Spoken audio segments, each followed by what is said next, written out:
Ha! Eh, eh.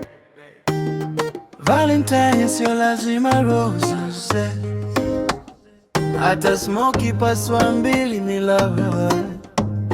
I saw you kwa stage ya matatu, umeva smile nikasahau fare yangu, nikakwambia hii ukauliza una pesa, nikacheka nikasema nitapata kesho, lakini nakupenda leo.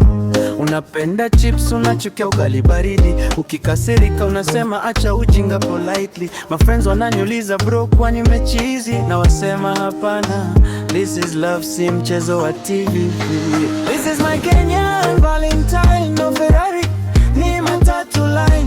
Nitakununulia smoky na kachumbari na kukwambia I love you paka ushangae darling. Kenyan Valentine si pesa mingi, ni kukushika mkono hatukiwa broke kidogo. From January hadi December, baby wewe ndo blessing yangu. Walai kind, walai kind, walai kind, walai night. Ukinipigia saa 7 usiku unasema uko wapi na sauti ya askari, nikisema niko home unasema sawa sawa, lakini najua unanicheck kwa status ya WhatsApp.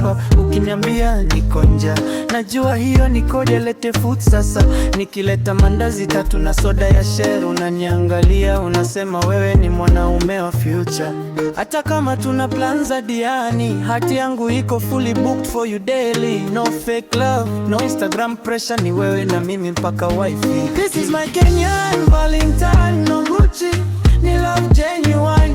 Nitakununulia smoky na kachumbari na kukwambia I love you mpaka ushangae darling. Kenyan Valentine si pesa mingi, ni kukushika mkono hatukiwa broke kidogo. From January hadi December, baby wewe ndo blessing yangu. Walai hai, walai hai, walai hai, walai pai. Ukiniambia tupatane saa 2, najua ni saa 3 Kenyan time, but nikikwambia nakuja sasa, unajua niko bado kwa gut natafuta socks, lakini bado unanipenda hata nikikosa reply nikilala. That's why we ni Valentine wangu, not one day but lifetime mzima. So baby